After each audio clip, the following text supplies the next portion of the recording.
प्रियंका शंखनाथ प्रस्तुत विशेष मुलाखत मध्ये आपलं स्वागत आहे. हे विश्वची माझे घर या वाक्याचा साधा अर्थ असा की संपूर्ण विश्व हेच आपले घर आहे.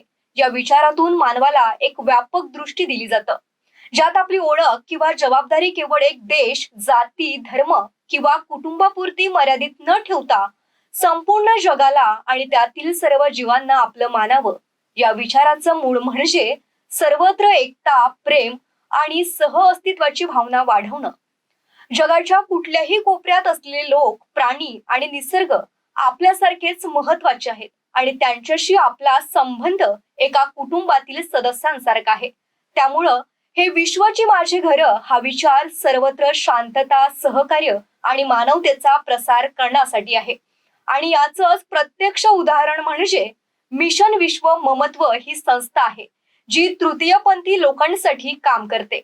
आज समाजात तृतीयपंथी व्यक्तींना अनेक वेळा विविध अडचणी आणि भेदभावांचा सामना करावा लागतो, परंतु विविध सामाजिक आणि कायदेशीर बदलांमुळे त्यांची स्थिती सुधारण्याचा देखील प्रयत्न होत आहे. यावर आज आपण चर्चा करणार आहोत. चला तर मग या चर्चेला सुरुवात करूयात. आता आपल्या सोबत आहेत मिशन विश्व ममत्व संस्थेच्या डायरेक्टर श्रद्धा जोशी मॅम, त्याचबरोबर मिशन विश्व ममत्व संस्थेच्या PRO मोहिनी मॅम. आज आपण यांच्याशी चर्चा करणार आहोत. नमस्कार मॅम. मोहिनी मॅम आणि श्रद्धा मॅम दोघांचे आमच्या शंखनाथ प्रस्तुत विशेष मुलाखत मध्ये स्वागत आहे.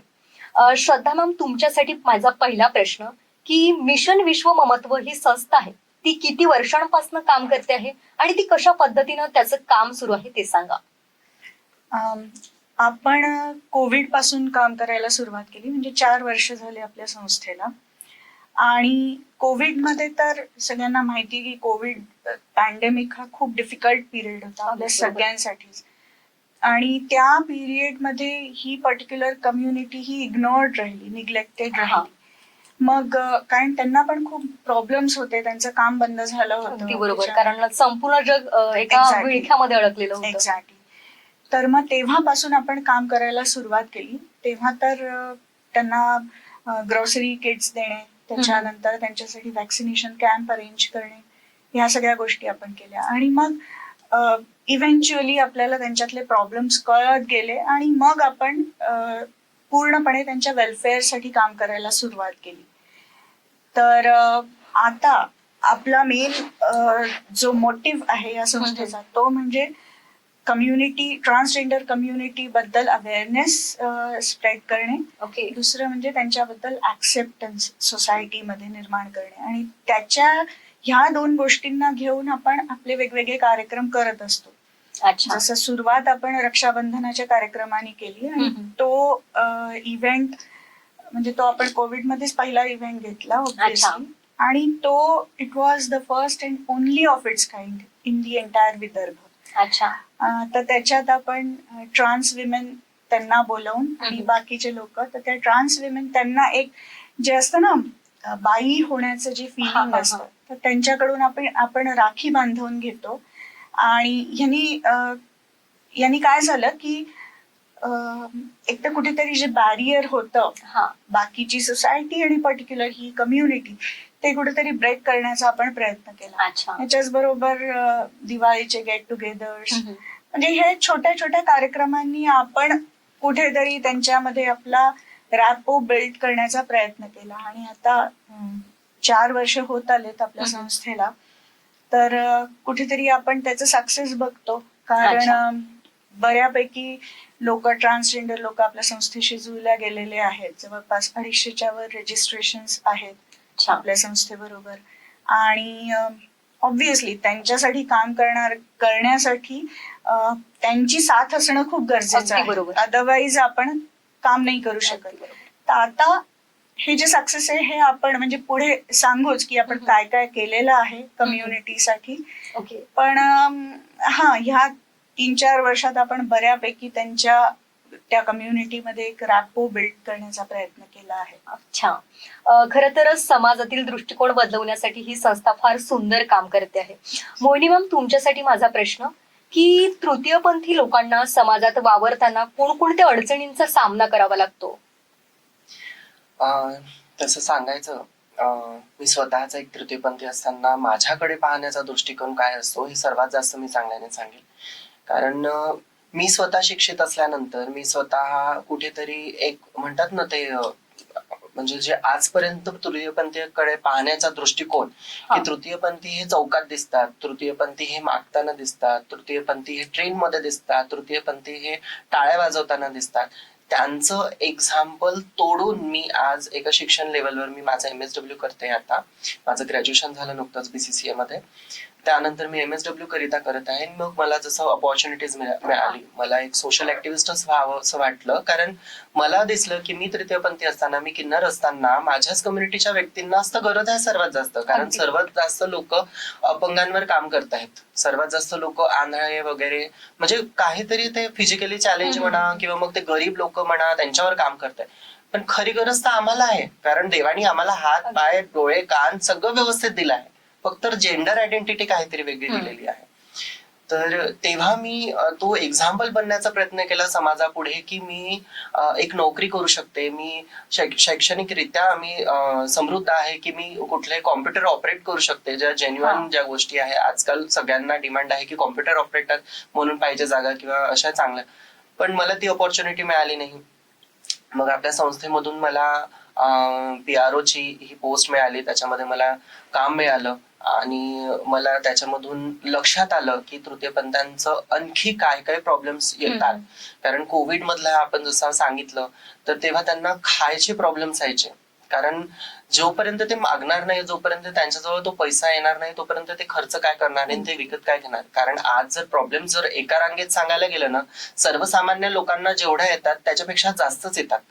कारण सर्वसामान्य लोकांना ऍटलिस्ट अन्न, वस्त्र आणि निवारा ह्या ज्या नीड आहेत ह्या खूप लवकर मिळतात किंवा थोडं मिळूनही जातात. संघर्ष राहतो, प्रत्येकांना राहतो, पण तो मिळून जातो त्यावेळी. पण आमच्यासाठी ते खूप चॅलेंजिंग असतं. कारण आम्ही जर एखादी रूम, मी आता स्वतःहून मी किरायाच्या रूम मध्येच राहते, जर मी किरायाच्या रूम मध्ये मी शोधायला गेलं, कारण आमचे घरचे लोक एक्सेप्ट करत नाही. फर्स्ट थिंग ही आहे की घरचेच लोक आम्हाला एक्सेप्ट नाही करत. हा सगळ्यात मोठा कारण आहे आमच्यासाठी की आम्ही बाहेर पडतो. जर घरच्याच लोकांनी आम्हाला एक्सेप्ट केलं तर आम्हाला हा मोठा प्रॉब्लेम येणारच नाही. कारण ते म्हणतात ना की घरच्या लोकांच्या जर संगोपनाने जर व्यक्ती सुधारला, त्या कुठेतरी माझ्याही घरच्या लोकांचे संस्कार होते की आज मी शैक्षणिकरित्या ठीक आहे, त्यांनी मला शिक्षण व्यवस्थित केलं, पण ते नंतर त्यांनी एक्सेप्ट नाही केलं की नाही म्हणे तुला जर असंच राहायचं तर तू बाहेर निघू शकते. कारण तुझ्या मागे ते इमोशनली त्यांनी ब्लॅकमेल केलं, तुझ्या मागे तुझी बहीण आहे, तुझ्या मागे तुझा भाऊ आहे, तर त्यांचं कसं होणार. तर मी बाहेर पडली तर सर्वात मोठा चॅलेंज माझ्यासाठी तोच होता की मी जायचं कुठे ना राहायचं कुठे. मग जेव्हा 2,000ची रूम मला 5,000 सांगण्यात आली, मला न कारण विनाकारण मला 5,000 देऊन मी तिथे राहावं लागलं, ही माझी मजबुरी पहिली. त्यानंतर मला चॅलेंज असंच घडलं की माझ्याजवळ पैसा नाही, तर मग मी आता खाण्यापिण्याचा बंदोबस्त कसा करायचा. आता सर्वसामान्य लोकांना तो टेन्शन असतो की मी जर ऑफिस जॉईन केलं तर मग पेट्रोल कसं भरायचं, मग ते जायचं कसं. म्हणजे छोटे छोटे आहे, खूप लहान लहान गोष्टी ह्या की पेट्रोल आहे, खाण्यापिण्याचा खर्च आहे, मला आवडते तर साडी विकत घ्यायची, तर त्या साडीचा प्राइस पण द्यायचा आहे, तर मग ती अर्निंग सोर्स कुठून आणायचा मग. तर ते कुठलं तरी अर्निंग सोर्स नसल्या कारणाने, आणि हिस्ट्री आपण जर बघितली तर त्याच्यामध्ये आपण बघतो की तृतीयपंथी हा एका बधाई मागतो, जिथे हॅपी मुवमेंट असेल, जिथे लग्न असेल, जिथे चांगला समारंभ असेल, तिथे जाऊन त्यांची दुआ घेणे आणि त्यांना मग ते त्यांच्या हिश्श्याचं त्यांना ते दान देणे, त्या दानामधून मग त्यांनी असा प्रकार सुरू केला की त्यांचं ते अर्निंग सोर्स झालं. पण आज जर पाहायला गेलं तर अन्न, वस्त्र, निवारा अजूनही त्याच मूलभूत गरजा बाकी इतर माणसांच्या आहेत तशाच आमच्या पण आहेत. पण त्यानंतर आता सगळ्यांना मोबाईल आहेत आणि गाडी आहे, ह्या सगळ्या गोष्टींची गरज लागते, तशीच आम्हाला पण लागते. आणखी एक्सेप्टन्स नाहीये समाजामध्ये पाहायला गेलं तर. आज कितीतरी धर्मदाय संस्थांमध्ये जर आपण पाहायला गेलो, आज करायचं सगळ्यांनाच काम आहे. तृतीयपंथांना काम करायचं आहे, तृतीयपंथांसाठी काम करायचं आहे. फोटो काढून घेतले, इंस्टाग्रामवर टाकून दिली, फोटो काढून घेतली, न्यूज चॅनलवर टाकून दिली, पण काम फक्त ते फोटो पर्यंत करायचं आहे. जेन्युअनली काम कोणालाच नाही करायचं की काय त्यांची खरी गरज काय आहे कोणालाच जाणून घ्यायचं नाहीये. की त्यांना जर अर्निंग सोर्स नाही तर अर्निंग सोर्स आपण काय दिलं तर ते काय करू शकतात. म्हणजे एज्युकेशनली ते खूप चांगलं असल्यानंतरही त्यांना एखादं जड सामान इकडून तिकडून घेऊन जाण्यासाठी ते कंपनी त्यांना हायर करण्यासाठी म्हणतात की ठीक आहे ना म्हणे आम्ही तुम्हाला जॉब देतो. तर जॉब काय देत आहे? तर तुम्ही सामान इकडून तिकडे लोडिंग अनलोडिंगचं काम देत आहे तुम्ही. तर मग मी बघितलं की हे फक्त फोटो काढण्यापर्यंत आहे. त्यांना असं वाटते की हे खूप ट्रेंडिंग सुरू आहे ट्रान्सजेंडरवर आणि याच्याने आपल्याला नाव कमवता येईल. तर असेही काही लोक आहेत की फक्त नावापुरतं ते करत आहेत आमच्यासोबत आणि ते करून निघून जातात. पण जेव्हापासून मी मिशन विश्वमहत्व फाउंडेशनशी जोडलेली आहे तर जरी आमचे ते म्हणतात ना 4च वर्ष आहे पण कामं भरपूर केलेले आहेत आम्ही आणि भरपूर लोकांपर्यंत पोहोचले आहोत की ज्यांच्या ऍटलिस्ट आम्ही त्यांचा माइंड तर चेंज करू शकलो. कारण आजपर्यंत लोकांनी फक्त ती प्रताडणा दिली आहे आम्हाला की हे काय तृतीयपंथी हे मागतात, हे काय तृतीयपंथी, अरे तू चांगला कसा दिसतो आहेस मग तू साडी कशाला घातली, असं म्हणजे विचित्र दिसतंय तू साडी घातली. तर हा तू जज करत आहेस पण ते आमचं आत्मा किंवा आमचं जे मन आहे ते तर त्यातच आहे ना. तर ह्या सगळ्या काही गोष्टी आहे याच्यापासूनच आम्हाला भरपूर सारे त्रास झाले. आणि लहानपणापासून जर पाहायला गेलं तर शाळा आहे, शाळामध्ये आम्हाला नागपूरचा एक टिपिकली शब्द आहे बायल्या किंवा हिजडा. हा जो टिपिकली शब्द आहे ऐकता वेळी किंवा बोलता वेळी मी आज टीव्ही मध्ये जेव्हा बोलत आहे तर कदाचित लोकांच्या कानांमध्ये तरी तो रुतला असेल पण हा शब्द आम्ही पूर्ण जीवनभर ऐकत आलेला आहे. आणि आजही मी इतक्या याच्यामध्ये आल्यानंतर व्यवस्थित साडी घातली आहे, व्यवस्थित टिकली लावली आहे, सगळं असल्यानंतरही आम्हाला त्या संबोधनातून जावं लागतं. तर तो हृदयभेदी शब्दच सगळ्यात मोठा त्रासदायक आहे आमच्यासाठी. अगदी बरोबर. आणि खरं तर मोहिनी मॅम आपण एवढा संघर्ष केलाय आपल्या जीवनामध्ये आणि या संघर्षातून आज आपण या मिशन विश्व ममत्व संस्थेमध्ये PRO म्हणून काम करतात. ते आम्हा सर्वांसाठी एक अभिमानाची बाब आहे. श्रद्धा मॅम तुमच्यासाठी माझा प्रश्न की जसं मोहिनी मॅमनी सांगितलं की मिशन विश्व संस्था जी आहे ती तृतीयपंथी लोकांसाठी काम तर करतेच. 4च वर्ष झाली पण अनेक त्यांची प्रोजेक्ट्स आहेत. तर कोणकोणत्या प्रकल्पांवरती त्यांनी काम केलेलं आहे, कशा पद्धतीचं काम आहे ते सुद्धा सांगा विस्तृतपणे. सगळ्यात आधी तर मी सांगेल आपला मोस्ट सक्सेसफुल प्रोजेक्ट आहे तो म्हणजे मुद्रा. अच्छा. मुद्रा हे ट्रान्सजेंडर डान्स ग्रुपचं नाव आहे आणि पूर्ण देशभरात हा असा पहिला डान्स ग्रुप आहे. आणि मुद्राचं सक्सेस म्हणजे 2022 मध्ये आपण मुद्रा सुरू केला. त्यावेळेला फक्त 7 लोक होते. SCZCCनी आम्हाला पहिला प्लॅटफॉर्म अवेलेबल करून दिला आणि तिथे पहिला परफॉर्मन्स झाला, डान्स परफॉर्मन्स. त्यात फक्त 7 लोक होते. अच्छा. म्हणजे कोणी जोपर्यंत कसं आहे ना काही दिसत नाही सक्सेस तोपर्यंत आपण कोणाला पुल नाही करू शकत तिथे. आणि मग तो परफॉर्मन्स झाला आणि तो खूप अप्रिशिएट केला गेला. म्हणजे SCZCC एक तर ते गव्हर्नमेंटचं विंग आहे, मिनिस्ट्री ऑफ कल्चरच्या अंडर येतं. त्याच्यामुळे सगळे तिथले ऑफिसर्स त्यांनी पर्सनली सगळ्या बाकीच्या झोन्सला लेटर्स सुद्धा पाठवले की हा ट्रान्सजेंडर डान्स ग्रुप खूप अल्टिमेट आहे, आर्टिस्ट इथे खूप चांगले आहेत, तर तुम्ही त्यांना तुमच्या पण झोनमध्ये तुम्ही त्यांना ऑपॉर्च्युनिटी द्या परफॉर्म करायची. अच्छा. आणि मग इमिजिएटली आम्हा लोकांना इंटरनॅशनल गीता महोत्सवला बोलावलं गेलं कुरुक्षेत्रला. अच्छा. ते अरेंज केलं होतं नॉर्थ झोन कल्चरल सेंटर. तर तिथे जात असताना आपण मला वाटतं 15 लोक आम्ही लोक तिथे गेलो होतो. म्हणजे जिथे 7 लोक होते फक्त कुरुक्षेत्रला 15 लोकांना आम्ही सोबत घेऊन गेलो होतो. तिथे सुद्धा खूप व्यवस्थितपणे या लोकांनी परफॉर्म केलं आणि खूप अप्रिशिएट केलं गेलं तिथे. मग इमिजिएटली आफ्टर दॅट खासदार महोत्सव नागपुरात, तिथे सुद्धा पहिल्यांदा अशी एंट्री होती ट्रान्सजेंडर डान्स ग्रुपची.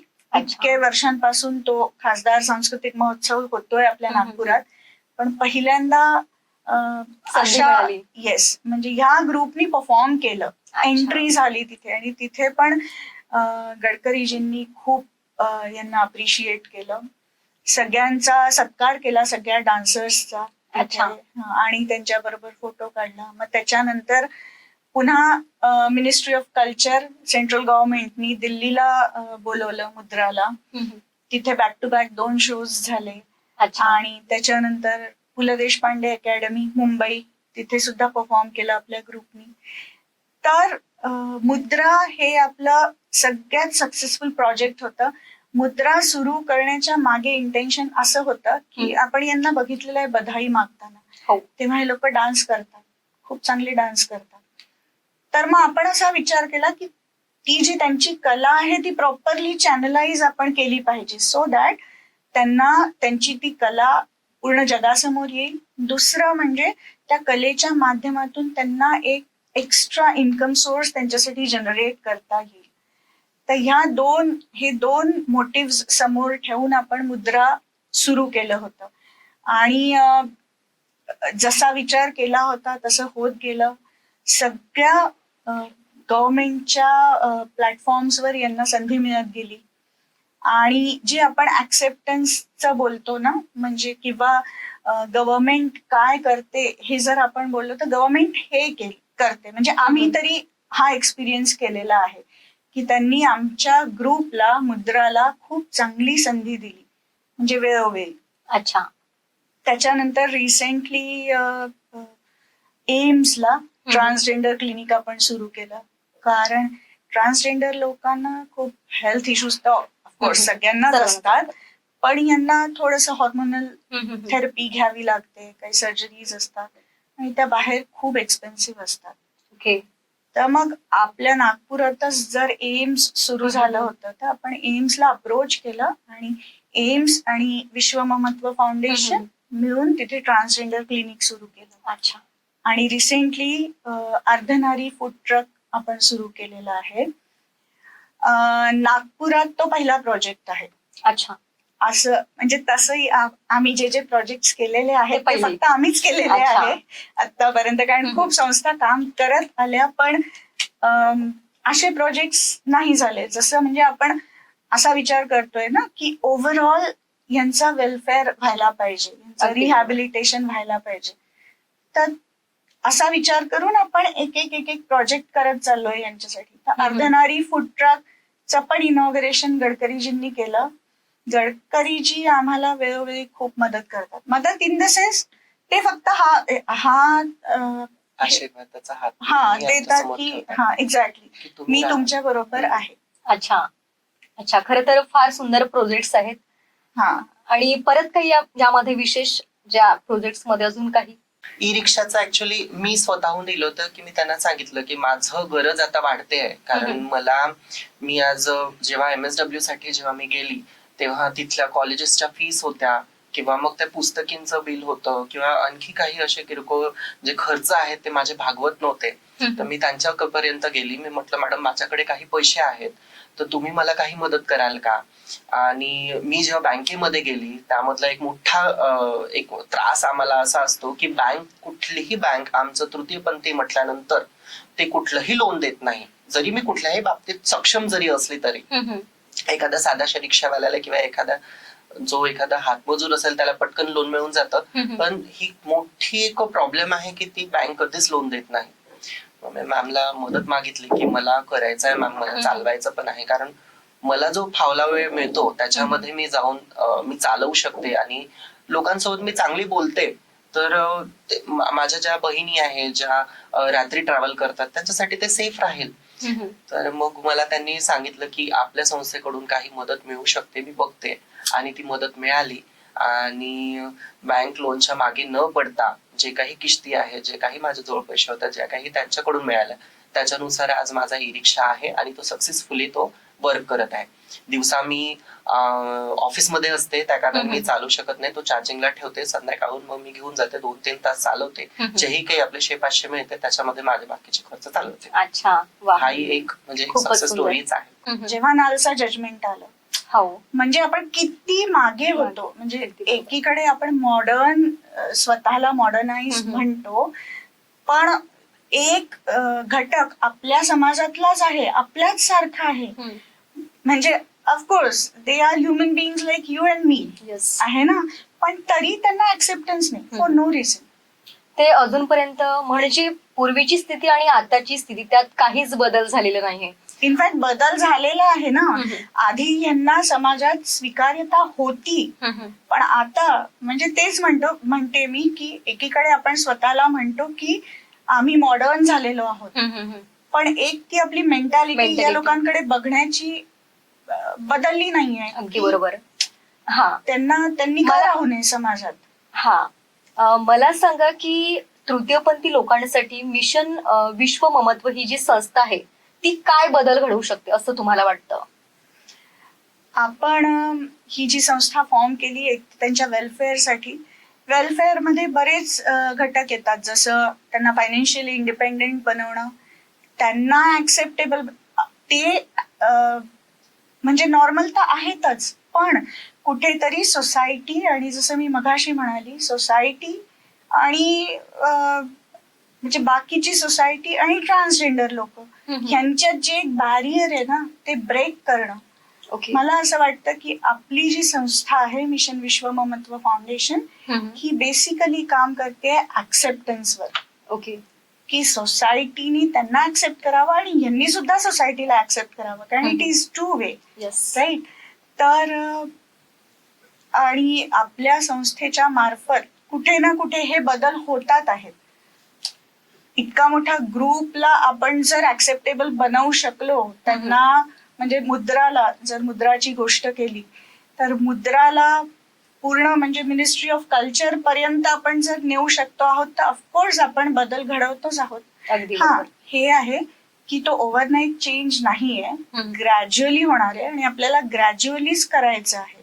आपल्याला घाई नाही करायची आहे, अगदी कारण बरोबर. इतके वर्षांपासून ते होत आलेलं आहे तर ते एका रात्रीत बदलण्यासारखं नाहीये. अगदी बरोबर. पण हा, मी प्राऊडली हे सांगू शकते की आपल्या संस्थेच्या मार्फत हा बदल घडवण्यात आपण कुठेतरी सक्सेसफुल झालेलो आहोत.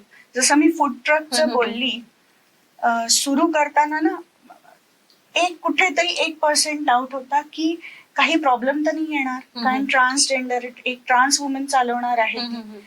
पण मी तुम्हाला सांगते, आपल्या ऑफिसच्या बाहेर आपण ट्रायलसाठी म्हणून हा फूड ट्रक ठेवला होता. अच्छा. तर ती जेव्हा बनवत होती, मोहिनी पण होती त्याच्यात आणि शिवन्या जी आता फूड ट्रकवर असते, अच्छा. दोघी जणी बनवत होत्या. तर जाता येता लोक म्हणजे तिथल्या तिथेच, ऑल्दो इट वॉज ट्रायल, पण लोक तिथेच सुरुवात झाली होती घ्यायला. अच्छा. आणि आता सुद्धा तो फूड ट्रक खूप सक्सेसफुली रन होतो आहे. म्हणजे पहा ना, लोकांना ते खायचं आहे, लोक दे डोंट बॉदर की विकतं कोण आहे. तर मग हा चेंज आपण कुठेतरी घडवून आणलेलाच आहे. ओके. आणि एक दिवस आपण जे बदल सांगितलेत की अजून ते करायचं आहे ते एक दिवस नक्कीच होणार मॅम. course. मला सांगा की या मुलाखतीच्या माध्यमातून आपण आमच्या दर्शकांना काय संदेश द्याल? खूप इम्पॉर्टंट म्हणजे ह्या आता मला जर एक खूप चांगलं मीडियम मिळालेलं आहे की ज्याच्या थ्रू मी लोकांशी बोलू शकते आहे, तर ते म्हणजे असं की जसं मोहिनी म्हणाली की आम्ही सुद्धा बाकी सगळ्यांसारखेच आहोत. मी पण हेच म्हणाली मगाशी की they are human beings like you and me. मग त्यांना ऍक्सेप्ट का नाही करायचं? आणि सगळ्यात इम्पॉर्टंट, पेरेंट्सनी अशा मुलांना ऍक्सेप्ट करणं खूप गरजेचं आहे. कारण रूट कॉज जो आहे ना, ह्या लोकांना खूप प्रॉब्लेम्स फेस करावे लागतात. तर ते सुरूच होतात तिथून की पेरेंट्स त्यांना ऍक्सेप्ट नाही करत. जसं मोहिनी म्हणाली ना की शिवाजी जन्माला यावा पण तो दुसऱ्यांच्या घरात, आपल्याला आशीर्वाद घ्यायला किन्नरांच्या पाया पडायला ते आपल्याला चालतं. पण जर आपल्या घरात असा मुलगा किंवा मुलगी जन्माला आले तर त्यांना ऍक्सेप्ट करणं हे कुठेतरी आपल्या याच्यात म्हणजे एथिकली आपल्याला पटत नाही. असं का बरं? एखादा ऑटिस्टिक बाळ जर जन्माला येतं तर त्याला पेरेंट्स आयुष्यभर सांभाळतात. मग हे लोक तर म्हणजे त्यांच्यामध्ये काहीच कमी नाहीये ना, ते शिकू शकतात, ते जॉब करू शकतात, आपल्यापेक्षा कितीतरी जास्त पटींनी जसा टॅलेंट इकडे म्हणजे बाकीच्या लोकांमध्ये ह्या कम्युनिटीमध्ये सुद्धा आहे, सगळंच तर करू शकतात ना. मग पेरेंट्सनी त्यांना ऍक्सेप्ट का नाही करावं? तर मला हाच मेसेज द्यायचा आहे की जर कोणी असे पेरेंट्स हा आपला इंटरव्ह्यू ही मुलाखत बघत असेल तर माहितीये कठीण आहे ऍक्सेप्ट करणं, पण इम्पॉसिबल नाही आहे आणि चुकीचं पण नाही आहे. जर घरात त्यांना ऍक्सेप्टन्स मिळाला तर ऑब्व्हियसली पुढे म्हणजे स्कूलमध्ये, कॉलेजेसमध्ये, ओव्हरऑल सोसायटीमध्ये जर पेरेंट्स खंबीरपणे त्यांच्या मागे उभे राहिले तर विचार करा ना, बाकीचे प्रॉब्लेम्स येणारच नाहीत. अगदी बरोबर. तर म्हणून ऍक्सेप्ट करणं बस, ते काहीच वेगळे नाहीये की अगदी वरून पडलेले नाही आहेत, हम्म. आपल्याच सारखे आहेत. ते हा थॉट कुठेतरी प्रत्येकाने डोक्यात ठेवावा. अगदी बरोबर. मॅम, खूप सुंदर असा संदेश आमच्या दर्शकांना आपण दिलं. आपण शंखनाद प्रस्तुत विशेष मुलाखत मध्ये आलात त्याबद्दल आपलं खूप खूप आभार. थँक्यू.